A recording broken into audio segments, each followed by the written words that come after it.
अनिल कुमार है, सरपंच प्रतिनिधि भगवानपुर से। और आज हमारे जो 200 बेड हॉस्पिटल की जो चल रहा है मुद्दा, उसके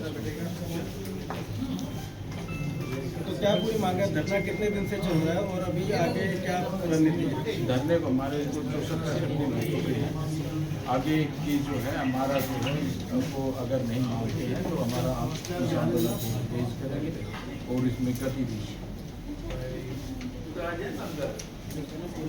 आगे जो 200 बेड और आज की ये प्रेस कॉन्फ्रेंस श्री विजय सिंह यादव जो समाज सेवी हैं उनकी पहल के ऊपर आयोजित की गई है। हम लोग रामगढ़ भगवानपुर अस्पताल बढ़ाओ संघर्ष कमेटी की तरफ से इस प्रेस कॉन्फ्रेंस को एड्रेस करने के लिए आए, क्योंकि जो अस्पताल बनाने का जो मुद्दा वहाँ चल रहा है पिछले 66 दिन से, स्वास्थ्य और इलाज किसी एक व्यक्ति विशेष के लिए नहीं होता, पूरे समाज के लिए है। तो ये गुड़गांव की जनता से, गुड़गांव के प्रबुद्ध नागरिकों से, गुड़गांव के तमाम सामाजिक संस्थानों से, संगठनों से हम ये इसमें अपील करने के लिए आए हैं कि आज इस जायज़ संघर्ष में हमारी मदद करें।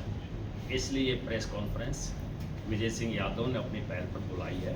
हम इनका भी धन्यवाद करते हैं फर्स्ट, और आप लोगों का धन्यवाद करते हैं कि आप हमारी आवाज़ बन करके इस जायज़ मुद्दे को उठाएं। मसला ये है कि हरियाणा सरकार ने रेवाड़ी का जिला जो सिविल हॉस्पिटल है उसको 200 बेड का बनाने का आह्वान किया था, फैसला लिया था आज से 6 साल पहले।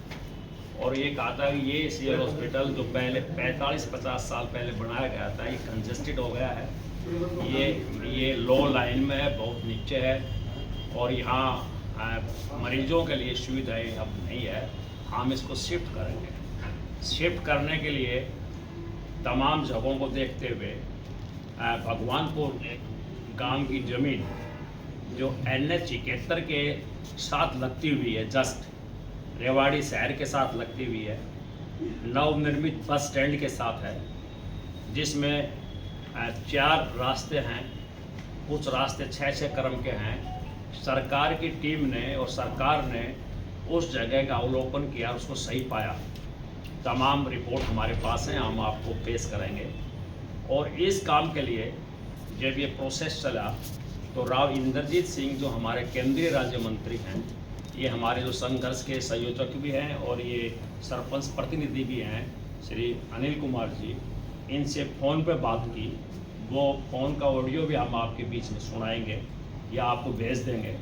उन्होंने ये कहा कि आपके यहाँ हॉस्पिटल बनेगा, हॉस्पिटल बनेगा ही, परंतु आप रेवाड़ी शहर के लिए पंचायत ज़मीन में से 10 एकड़ ज़मीन आप दे दीजिए, क्योंकि रेवाड़ी में पानी की बड़ी किल्लत है।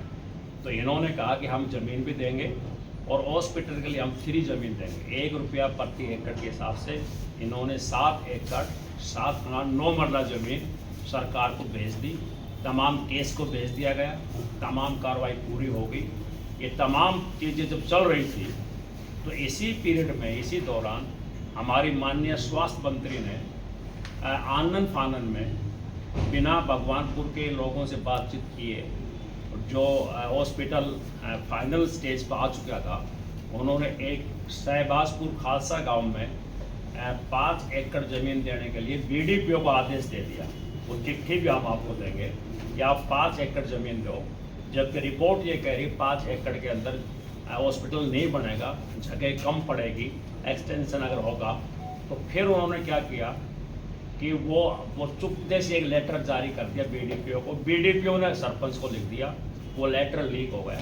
गांव के लोगों को पता लगा, वो राव साहब के पास बड़े सम्मान के साथ गए कि राव साहब जी, आपने तो हमारी 10 एकड़ ज़मीन भी ले ली, सरकार के नाम रजिस्ट्री भी हो गई, और हॉस्पिटल के लिए हम 8 एकड़ ज़मीन फ्री में भी दे रहे हैं, और उसके बावजूद ये शहबाजपुर का जो लेटर है, ये क्या हो गया ये? तो ये ऐसा क्यों हो रहा है? तो राव साहब ने कहा कि मैं आपको नहीं सुनूंगा, फ़ोन के ऊपर काम में नहीं सुनूंगा। लोगों ने कहा जी हमारी 2 मिनट तो बात सुन लो। पुलिस बुलाई और लोगों को धक्का मार करके वहाँ से पुलिस ने उनके मकान से, जो कम रेजिडेंस ऑफिस है, वहाँ से निकाल दिया। बुजुर्ग आदमी जो सदा राव साहब को सम्मान करते थे वो हाथ हुए। और आप दुखदायी बात मैं बता रहा हूँ, 29 जून को हमारा एक बुजुर्ग राव रामेर सिंह, जो राव साहब के बहुत नज़दीकी मानता था अपने आप को, वो इतने हाथ हुए, सदमा में चले गए और 29 जून को उनकी डेथ भी हो गई सदमे के कारण। ये फैक्ट है ये चीज़। तो ये तब हुआ तो राव साहब ने अपमानित किया दोनों गाँव की पंचायत को, 5 गाँव के लोग गए थे। उसके बाद ये लोग धरने पर बैठ गए, एक कमेटी का निर्माण किया गया कि आप स्वास्थ्य और इलाज की चिंता आपको नहीं है और आप जो ये शह बहादुर खालसा की तरफ जा रहे हो, फिर हमारे खिलाफ जो लोग धरने पर बैठे उनके खिलाफ तरह तरह का दुष्प्रचार किया गया, ऑडियो लीक करने के नाम से मुकदमे दर्ज करने की बात की गई और विभिन्न तरीक़ों से आंदोलन को दबाने की कोशिश की गई। आंदोलन के चरण में एक बहुत बड़ी पंचायत हो चुकी है और कम से कम 8000 आदमी ऑन रिकॉर्ड 9 किलोमीटर पैदल जुलूस कर चुके हैं और लगातार धरना जारी है। और अब हम इस आंदोलन को व्यापक बनाने के लिए हम गुड़गांव में आए, आज हम महेंद्रगढ़ में जाएंगे और इसको पूरे इलाके का एक आंदोलन बनाएंगे, क्योंकि स्वास्थ्य और इलाज सबकी जरूरत है। हमारी स्वास्थ्य मंत्री का होम डिस्ट्रिक्ट होने के बावजूद भी लोग जो मांग कर रहे हैं, जायज़ मांग कर रहे हैं, उस मांग को पूरा नहीं किया जा रहा है। ये इसको लेकर के मोटे तौर के ऊपर आज हमने प्रेस कॉन्फ्रेंस बुलाई है। ये हमारे अनिल हमारे संयोजक हैं और ये सरपंच प्रतिनिधि भी हैं। इनकी माता श्री कृष्णा देवी सरपंच है, जिन्होंने ज़मीन दी है, परोपकार काम के लिए दी है। 18 एकड़ ज़मीन सरकार को दे रहा है, 10 एकड़ का तो दे चुके हैं और 8 एकड़ ये है। तो ये जो राव साहब और स्वास्थ्य मंत्री लोगों ने जब बोलना शुरू किया, लोग अपनी आवाज़ उठा रहे हैं, उनको ये सहन नहीं हो रहा है। उनका अलोकतांत्रिक जो रवैया है, जो आचरण है, उससे क्षुब्ध हैं हम। इसलिए इस आंदोलन को, क्योंकि वो सत्ता में बैठे हैं और बड़ी बात है कि मुख्यमंत्री को 3 ज्ञापन हम भेज चुके हैं। हमारे स्थानीय विधायक ने भी हमसे आकर आज तक नहीं पूछा है, कोई हमसे बात नहीं कर रहा है। 66 दिन से लोग वहाँ बैठे हैं, आंदोलन पर आंदोलन हो रहे हैं, एक के बाद एक जनता का समर्थन मिल रहा है, परंतु सरकार चुप्पी साधे हुए है। इसलिए सरकार की चुप्पी को तोड़ने के लिए लोकतांत्रिक देश के अंदर, प्रदेश के अंदर आप कम से कम हमको ये समझा दो क्यों नहीं बना पा रहे हैं, या आप हमारी बात को सुन लें। ये जो मौन, जो उदासीन जो सरकार बैठी हुई है और हमारी आवाज़ को जो अनसुना अनदेखा कर रही है, उस विक्षोभ को लेकर के हम हैं। इसलिए हमने ये सोचा जनता की ताकत बड़ी चीज़ होती है। इस आंदोलन को व्यापक रूप देने के लिए भाई विजय सिंह भी बिना बुलाए हमारे बीच में आए थे। इन्होंने पहलकदमी ली और इस आंदोलन को हम एक बड़ा आंदोलन बनाने की तैयारी में आज हम आए हैं, इसलिए आप बुलाए हैं। अब मैं आग्रह करूँगा, हमारे अनिल संयोजक है, वो अपनी बात को रखें। उसमें 3-4 चीज़ों का आप इकट्ठा करना। पुलिस कंप्लेंट उसमें बात है कि रामेर जी सदमे में थे, परंतु रामेर जी की जो डेथ हुई, डेथ का काज है हार्ट अटैक। तो हार्ट लीगली, कानूनी तौर के ऊपर हार्ट अटैक से मरने से हम ये नहीं कह सकते कि उसने डेथ की है। सर, वादा खिलाफी और धमकी तो परंतु वायदा खिलाफी और धमकी, हमने एक बात की, उन्होंने हमारे खिलाफ कंप्लेंट दी है, एसपी को कंप्लेंट दी है, पुलिस को कंप्लेंट दी है। हमने एक बात की, जो हमको प्रोवोकेट कर रहे हैं, हमारे मेन मुद्दे से दिमाग को डाइवर्ट करने के लिए कि हम भी उनके खिलाफ कंप्लेंट दें, वो हमारे खिलाफ दें और मेन इशू डाइवर्ट हो जाए। हमने कहा कि जिन लोगों से कंप्लेंट दी जा रही है वो लोग अभी समझ नहीं पा रहे हैं बात को कि इशू क्या है। हम उनके पास जाएंगे, हम उनको गले लगाएंगे, उनको बात को समझाएंगे, क्योंकि वो हमारे अपने आदमी हैं। इसलिए हम उत्तेजित होकर के ऐसा कदम नहीं उठाएंगे, हमें अपने उद्देश्य की तरफ आगे बढ़ना है। इसलिए हमने पेशेंस के साथ, हौसले के साथ इस बात को कोई कंप्लेंट नहीं की। हमारी कंप्लेंट जरूर हुई और हम वहीं आज भी टिके हुए हैं और परिणाम ये आया कि लोग भी हमारे साथ आ रहे हैं। सर, आपने अभी ज्ञापन सीएम साहब तक भी पहुंचा दिए, विधायक तक भी, स्वास्थ्य मंत्री और राविंदर जी की बात हुई रही, तो अभी भी अगर मांगे नहीं मानी जाती तो आंदोलन का अगला रूप क्या होगा? ये आंदोलन कभी ख़त्म नहीं होगा जब तक मांग नहीं मानी जाएगी, क्योंकि हम एक बात जानते हैं, हमारा आंदोलन लोकतांत्रिक होगा, शांतिपूर्ण होगा, जो अभी तक हुआ है। और ये आंदोलन कदम पे कदम आगे बढ़ता जाएगा। और ये बढ़ते बढ़ते जनता की ताकत जब तैयार हो जाएगी तो इस सरकार को बात माननी पड़ेगी। सरकार की ताकत जनता की ताकत से बड़ी नहीं हो सकती। सरकार की ताकत तब तक ही ज़्यादा है जब तक जनता अज्ञानता के दौर से गुजर रही है। तो आंदोलन का जो रूप आएगा, हम अनशन पर जाएंगे, कर्मिक अनशन पर जाएंगे, हम आंदोलन जारी रखेंगे, क्योंकि ये जायज़ हक है। यही हमारा कहना है। सर, आंदोलनों से शायद ये सरकार अभी जागने वाली है। अहिर रेजिमेंट को लेकर भी विजय यादव जी यहाँ पे बैठे हैं। अहिर रेजिमेंट को लेकर बहुत बड़ा धरना प्रदर्शन, यात्रा सब किया गया, लेकिन उसके बावजूद भी सांसद भी वही हैं, सरकारें भी वही हैं, और शायद अभी उसकी रूपरेखा आगे बनाई रही है। ये तो लोकतंत्र की हत्या कर रही है सरकार। ये देश तानाशाही की तरफ बढ़ रहा है और लोगों की आवाज़ को अनसुना, अनदेखा किया जा रहा है। परंतु लोगों के पास तो कोई विकल्प है नहीं। अंग्रेज को भी तो लोगों ने भगाया था, जिस अंग्रेज के पास सब कुछ था। जिस दिन जनता तैयार हो जाएगी, तमाम पेंडिंग मुद्दे मानने पड़ेंगे, क्योंकि ये देश और समाज हमारा है। चिंता हमको है, उन लोगों को चिंता नहीं है जो एसी में बैठ करके फैसला लेते हैं। एक गरीब आदमी को हॉस्पिटल की जरूरत है। अमीरों के आंख में कुणक पड़ जाएगा तो पेरिस चले जाएंगे कुणक कटवाने के लिए, कांटा कटवाने के लिए।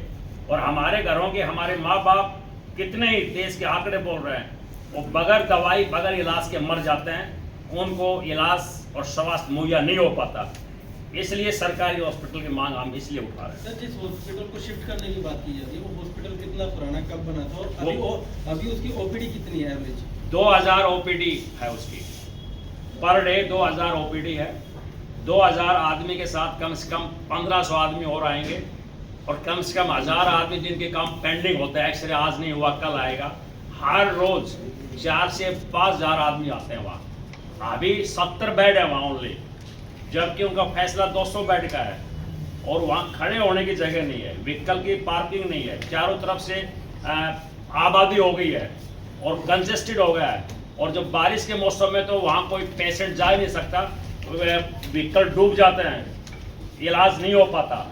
तो इसलिए सरकार को चाहिए था, हम तो ये सोचते थे कि हमारे डिस्ट्रिक्ट की स्वास्थ्य मंत्री बनी है और यह स्वास्थ्य सेवाएं हमको उपलब्ध होंगी, परंतु उल्टा हो गया कि हरियाणा में रेवाड़ी और महेंद्रगढ़ लड़ाई लड़ रहा है, गुड़गांव लड़ाई लड़ रहा है। गुड़गांव कहता है कि हॉस्पिटल बनाओ, रेवाड़ी कहता है हॉस्पिटल बनाओ। वो महेंद्रगढ़ के करीना के डॉक्टर भेज दिए कोरे आवास में, वो पीएचसी खाली हो गई है और पीएचसी का निर्माण पेंडिंग पड़ा है। तो हम तो सोचते थे कि ये इस इलाका जो इन्होंने अपने सिर माथा पर बैठाया था, हमारे बुजुर्गों ने, हमारे पुरखों ने, और आज इनको मौका मिला है स्वास्थ्य के मामले में कुछ किया जाएगा, उल्टा हमारे साथ ही जाति की जा रही है। और देखिए, ये हॉस्टल गांव भगवानपुर में नहीं, गांव भगवानपुर जो कि NH 71 पे जमीन है, मात्र 500 मीटर अंदर, और नया जो बस स्टैंड बनना है उससे कुल 2 किलोमीटर दूरी पर है, शहर के बिल्कुल टच में है। इससे नज़दीक जो ज़मीन है खुले के अंदर वो कहीं है ही नहीं, और ये शहर का अस्पताल है, शहर के पास बनना है। तो ये हमारा कहना। आप जो फोटो दिखाए प्रधान जी, मंत्री साहब ने फूल माला मुझे पहनाया, सम्मानित करी, और धमकियां अब आ रही हैं। आप कह रहे माता जी को परेशान कर। देखिए, किसी अन्य व्यक्ति के द्वारा गांव में अफवाह फैलाई गई कि भाई ये वहाँ जाओगे तो लाठीचार्ज हो जाएगी, गोलियां चल जाएंगी। हर गांव में अफवाहें फैलाई गई, क्योंकि हमारा जो पैदल मार्च था, जो हमारा वो था महापंचायत थी, उसमें कि इनका किसी तरह से असफल हो। और मेरी माँ को भी नहीं, आपका सवाल ये है, आपका सवाल ये है जो मैं समझाऊं कि आप माड़ा पैराई आपने और अब आपको धमकी दी जा रही है। आपका सवाल है, वो कहते हैं कि मेरी बिल्ली और मेरे को म्याऊं।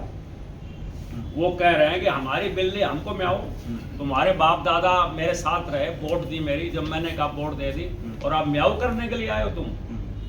और एक तो ये सवाल का जवाब है कि आपको बोलने की हिम्मत कैसे हो रही है, क्योंकि वो राजा हैं, वो महलों में रहने वाले हैं और हम झोपड़ी के रहने वाले हैं। तो झोपड़ी का आदमी अगर बोलता है महलों वालों को, तो देखो उनको थोड़ा परेशानी होगी।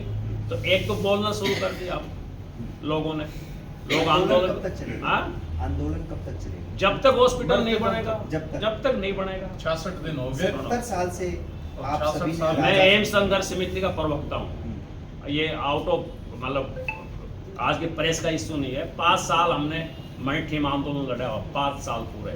तो जब तक हॉस्पिटल नहीं बनेगा, ये आंदोलन हर चुल्ले का आंदोलन है। अभी ये रामगढ़ भगवानपुर का जो आंदोलन, संघर्ष समिति का आंदोलन हर चुल्ले का आंदोलन बन चुका है। और जब तक हॉस्पिटल नहीं बनेगा, आंदोलन जारी रहेगा। अगर हम हमारे उसमें नहीं बना, हमारे बच्चे आंदोलन पर आ जाएंगे। स्वास्थ्य तो चाहिए। मैं क्यों चाहूंगा मेरी माँ बगैर इलाज के मरे? ऐसा है, आंदोलन जब तक चलेगा, जब तक हॉस्पिटल नहीं बन जाता या सांसद को नहीं बदलता। क्या समिति पूर्णतः से बदल लेंगे। एक सांसद को बदल देगी? चुनाव में बदला जाएगा, हम बीच में बदलने की बात नहीं। अच्छा, सवाल ये, एक पिता को 18 एकड़ जमीन दे देता है सरपंच जो आप मौजूदा हैं अभी, बेटी आती है कहती है मुझे इसका आधा दे दो, बेटी मना कर देती है हॉस्पिटल के लिए और धक्का मारकर आपको निकाल दिया जाता है। वही तो कह रही, आप तो हॉस्पिटल बन जाएगा जिसके लिए समिति संघर्ष कर रही है, या 2029 के चुनाव में सांसद को एक काम होके रहेगा। देखिए वो कितने अनडेमोक्रेटिक आदमी है, अनकॉन्स्टिट्यूशनल आदमी है। उन्होंने अपनी बाइट में कहा, बाइट हमारे पास है। सांसद तो पहले कह चुका उम्र के हिसाब से मेरी ये है, इसके बाद अगली पारी नहीं खेलूंगा। सर एक पॉइंट जो दूसरी पीढ़ी को पारी खिलाने की साजिश है। देखिए, उनको स्वास्थ्य काम मंत्री किया हमारी जाए। बिल्कुल नाकाम है, फेल है। चाहे वो कोरियावास का मेडिकल का ले लो, चाहे गुड़गांव सिविल हॉस्पिटल का ले लो, हमारे मसाणी में भी एक PHC है, CHC है, वो अधूरी पड़ी है 3 साल से, उसका काम पेंडिंग है। वो ऐसे कैसे पड़ी है? चाहे वो महेंद्रगढ़ में डॉक्टरों को ले लो, डॉक्टर खाली है, वहाँ पे कुछ नहीं हो रहा। बिल्कुल जो है स्वास्थ्य मंत्री जो है अपनी जबान से कह रही है कि 36 कनाल जमीन है टोटल ट्रामा सेंटर की और अस्पताल की लगा के, अब वो बोल रही 8 एकड़ जमीन है।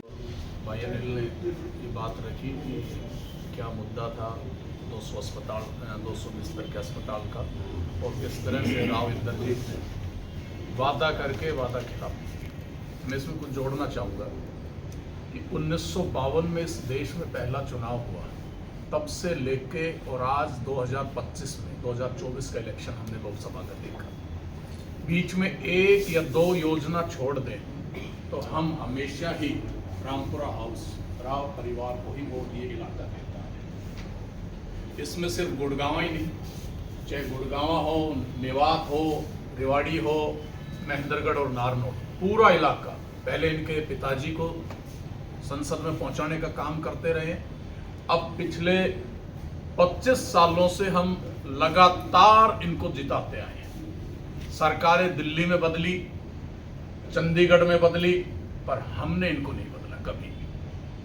क्यों? क्योंकि इस इलाके की जनता के भरोसा था। पर आज अब ये भरोसा टूट चुका है और पूर्ण रूप से टूट चुका है। क्योंकि जब पंचायत में जो बड़े हमारे इलाके के सम्मानीय बुजुर्ग थे, उनको पुलिस बुला के उनको रामपुरा हाउस से खदेड़ा गया। वास्तव में वो वीडियो मैंने भी देखा, बड़ा दुख हुआ, पीड़ा हुई कि जो लोग 50, 60, 70 वर्षों से वोट दे रहे थे और आखिर में उनको ये शिला मिला है। और इसी दुख में हमारे जो बुजुर्ग थे, रामेश जी बता रहे थे, वो एक्सपायर भी हो गए उस पंचायत के 1 घंटे बाद ही। तो मेरी तो यही गुजारिश है कि ये भी उन्हीं का लोकसभा क्षेत्र है। आप देख ही रहे, हमारे बगल में भी हॉस्पिटल नहीं बन पाया है, बस स्टैंड की हालत बदतर है, गुड़गांव में जल भराव है, कूड़े भरे हुए, पर सांसद ने कभी इस पर कोई सुध नहीं, कभी अधिकारियों से कोई मीटिंग नहीं की, ना कभी इस पर यह आया है कि इस तरह के बदतर हालत हो रहे हैं उस शहर के, जो शहर 65% रेवेन्यू इस प्रदेश को देने का काम करता है। वहां हॉस्पिटल नहीं बनाया जा रहा जहां इन्होंने वादा किया था, रेवाड़ी में। और अब इनकी बेटी आरती राव, वो खुद स्वास्थ्य मंत्री है, उनके हाथ में ये सारा काम। ना रेवाड़ी में हॉस्पिटल बन पा रहा है सरकारी, और ना ही गुड़गांव बन पा रहा है। तो इसके लिए दोषी है। मैं भगवानपुर रामगढ़ की पंचायत को विशेष तौर पर, और आसपास जो भी हमारे यहाँ जितने प्रतिनिधि आए हैं, सरपंच प्रतिनिधि, इनको धन्यवाद देता हूँ आपको कि आप लोगों ने इस मुहिम को उठाया, इस बदलाव की मुहिम की शुरुआत की। कि इस परिवारवाद की राजनीति को हम पिछले 70 वर्षों से ढो रहे हैं, शायद ये आप लोगों को बेशक से छोटी बात लगे, पर मेरा मानना है ये शुरुआत हो चुकी है और अब इन नकारा निकम्मे किस्म के लोगों को उखाड़ के ही दम देंगे। या तो ये जनता से जो वादा किया उनको पूरा करे, वरना जनता आने वाले इलेक्शनों में इनको घर बिठाने का काम करे। धन्यवाद। आपने शायद रेवाड़ी के पास एक छोटा सा गांव है जिसका नाम है भगवानपुर। गुड़गांव शहर के लोगों को शायद पता भी नहीं होगा कि वहां पर पिछले 66 दिन से गांव के भोले भाले लोग, अभी आपने देखा होगा, जो ठीक से अपनी बात, अपनी समस्या को भी साधारण शब्दों में आपके सामने रख रहे हैं, वो संघर्षरत है। बरसात के अंदर पानी में डूबते हुए, तैरते हुए, सड़कों पे चलते हुए, नंगे पैर ज्ञापन देने जा रहे हैं। 10-10, 12-12, 15 किलोमीटर पैदल चल के जा रहे हैं। और वो बैठे किस लिए हैं? एक साधारण सी बात है कि वो बैठे सिर्फ इसलिए हैं कि उनके चुने हुए प्रतिनिधि सांसद राव इंद्रजीत ने उनसे वादा किया कि भाई हम आपके यहाँ अस्पताल बनाएंगे। अस्पताल हम सब समझते हैं मूलभूत सुविधाओं का एक हिस्सा है, बहुत जरूरी हिस्सा है। और उन्होंने वादा किया और उसकी ऑडियो वीडियो जो बातचीत है वो भी वायरल है इंटरनेट के ऊपर, यूट्यूब पे सब लोग देख सकते हैं। उन्होंने वादा किया है और वादे में कहा कि भाई आप जमीन दे दो। गुड़गांव के लोग बेहतर तरीके से समझ पाएंगे कि आजकल जमीन की क्या कीमत है। एक ऐसी जमीन गांव की जो बिल्कुल 4 लाइन हाईवे के ऊपर लगती है, जिसकी कीमत आज के समय लगभग 50 करोड़ रुपए। गांव वालों ने उनके वादे पर कि अस्पताल बनाएंगे 50 करोड़ रुपए की जमीन दी मुफ्त। और वो दी किस लिए? क्योंकि उनसे कहा गया कि भाई रेवाड़ी प्यासी है, इनको पानी पिलाने के लिए हमें वाटर सप्लाई वर्क्स के लिए जमीन चाहिए। इन्होंने दे दी, कोई बात नहीं, रेवाड़ी भी अपना ही शहर है, वहां के लोग पानी पिएंगे, ठीक है, कोई बात नहीं, दे दो, बदले में हम तुम्हें अस्पताल दे देंगे। पहले इनसे जमीन ली गई और फिर जमीन लेने के बाद, रजिस्ट्री कराने के बाद अस्पताल के वादे से राव इंद्रजीत जी मुकर गए। तो इसको हम क्या कहेंगे? धोखा कहेंगे, छल कपट कहेंगे, क्या कहेंगे? एक चुना हुआ प्रतिनिधि जब ऐसा व्यवहार करे तो ये बड़ा सवाल खड़ा कर। अब जब इन्होंने इस बात को लेके कहा तो बहुत सारे लोग हैं जिनका बुजुर्ग का नाम लिया कि जो पिछले 40, 50, 70 साल से, मतलब ऐसे ऐसे लोग हैं जो जवानी जब से वो होश संभाला तब से वो उस परिवार से जुड़े हुए। उन्हें भरोसा नहीं हुआ कि राव इंद्रजीत हमारे साथ ऐसा कर सकते, ये दगा हमारे साथ कर सकते। वो उनसे मिलने गए, धक्के मार के उनको वहां से, उनके घर से निकाला गया। एक चुना हुआ प्रतिनिधि, जो जनता जिसको चुन के भेजती, लोग जनता को अपना भगवान मानते हैं, लेकिन राजा साहब वाला घमंड वहां पे साफ दिखा कि उन्होंने धक्का मार के निकाल दिया। और फिर जाके उन्होंने सड़क पे जब धरना शुरू किया, लड़ाई लड़नी शुरू की, इन लोगों को बदनाम करना शुरू किया। सरपंच साहब बैठे हैं, आज इनको पता नहीं कितनी सारी धमकियां मिलती हैं, जान से मारने की, डराने की, परिवारों के थ्रू, रिश्तेदारों के थ्रू इनको दबाने की कोशिश की जा रही है। उसके बाद में जो और भी तरह के जो हथकंडे अपनाने थे वो हथकंडे अपनाए गए। मीडिया के थ्रू इनकी आवाज दबाने की कोशिश की गई, जो आंदोलन संघर्ष कर रहे हैं उनको तोड़ने की कोशिश की गई। तो ये सारे के सारे हथकंडे नाकामयाब हैं। ये आंदोलन मजबूती से लड़ रहे हैं और अब जनता के सामने ये अपील है कि ऐसे लोग जो जनता से वादा करके पीछे हट गए, इनको सबक सिखाना जरूरी है। मैं आपको एक ये बीडीपीओ का लेटर है, बहुत मैटेरियल डॉक्यूमेंट है। इसमें बीडीपीओ कहते हैं कि स्वास्थ्य मंत्री आरती राव ने शहबाजपुर खालसा की 5 एकड़ जमीन हॉस्पिटल के लिए ग्राम सभा की मीटिंग के लिए आदेश दिए हैं। ग्राम सभा की मीटिंग सुनिश्चित की जाए और प्रस्ताव भेजा जाए। ये डॉक्यूमेंट आपके बीच में है। मैं आपको एक डॉक्यूमेंट दिखा रहा हूँ कि ये इसी बीडीपीओ के द्वारा भगवानपुर की जमीन का मौका निरीक्षण किया गया है। उस मौका निरीक्षण के मुताबिक इस जमीन को हर तरह से उपयुक्त बताया गया है, जहां हम जिसके लिए हम लड़ाई लड़ रहे हैं। ये डॉक्यूमेंट्स है, आप इसको देखें। फिर एक डॉक्यूमेंट्स मैं आपको और दिखा रहा हूँ कि महानिदेशक पंचायत विकास हरियाणा के चंडीगढ़, उन्होंने भगवानपुर के अंदर हॉस्पिटल बनाने के लिए सरकार से ओके कर दिया, यहाँ बनाया जाए। पंचायत को कोई ऑब्जेक्शन नहीं है। और इस लेटर में लिखा गोकलगढ़ में जो 5 एकड़ ज़मीन है, जो सर्जन की, सिविल सर्जन की रिपोर्ट के मुताबिक वो ज़मीन कम पड़ेगी, वहाँ गोकलगढ़ के केस को कंसिडर ना किया जाए और उसके बाद भगवानपुर के केस को कंसिडर करके यहाँ हॉस्पिटल बनाया जाए। अब वही स्वास्थ्य मंत्री जिसको 5 एकड़ के लिए रिजेक्ट कर दिया एक गांव गोकलगढ़ का, उसमें 5 एकड़ के लिए बीडीपी को आदेश दे रही है। तो इसका मतलब वो पूर्व धारणा से ग्रसित है। शहबाजपुर खालसा में कोई न कोई बड़ा खेल खेलने की तैयारी की गई थी, जिसको लोगों ने नेस्तनाबूद कर दिया। अब शहबाजपुर एक तरफ हो गया। अब वो स्वास्थ्य मंत्री दूसरी बात के ऊपर आ गई। आज के दिन वो क्या कह रही हैं, आज से ठीक 3 दिन पहले उन्होंने एक बयान दिया कि जो सिविल हॉस्पिटल जो एग्जिस्ट कर रहा है हम वहीं बनाएंगे। हम कहते हैं अगर वो एग्जिस्ट कर रहा है तो आप वहीं रखोगे, तो फिर शिफ्ट करने की बात क्यों आई थी? शिफ्ट करने के पीछे जो कारण मैंने आपको पहले बताए वो कारण थे, वो कारण आज भी है। और हमारी स्वास्थ्य मंत्री एक और बात कह रही है कि आज उन्होंने कहा कि ये 8.5 एकड़ जमीन है। इसी स्वास्थ्य मंत्री ने विधानसभा के अंदर बयान दिया। एक विधायक ने सवाल पूछा कि सिविल हॉस्पिटल कब शिफ्ट होगा, तो उन्होंने कहा कि गोकलगढ़ और भगवानपुर 2 गांव हमारे पास हैं। भगवानपुर की रिपोर्ट मैंने कहा कि कैंसिल होगी, 5 एकड़ जमीन थी, केवल भगवानपुर बचा हुआ था। और उन्होंने अपने इस बयान में कहा कि वर्तमान में सिविल हॉस्पिटल 22 कनाल में है, ट्रॉमा 14 कनाल में है, जो करीबन 4.5 एकड़ ज़मीन बनती है। तो 4.5 एकड़ ज़मीन में 200 बेड का हॉस्पिटल नहीं रह सकता, बन नहीं सकता। तो आज वो कह रही है 8.5 एकड़ है। आज उनका बयान है, सिविल हॉस्पिटल और ट्रॉमा मिला के 8.5 है, उनके ये बयान 4.5 बोल रहा है। तो बात यह है कि इस महत्वपूर्ण मुद्दे को, जिसका आदमी की लाइफ जुड़ी हुई है स्वास्थ्य और इलाज के लिए, उसको डाइवर्ट किया जा रहा है। उस सिविल हॉस्पिटल में उपयुक्त प्रबंध नहीं है, वो छोटा है, वहाँ ठीक इलाज नहीं हो पा रहा है। और अपने निहित स्वार्थ के चलते हुए जो भी बात हो वो तो वो बताएंगे कि ये नहीं बनाया जा रहा है।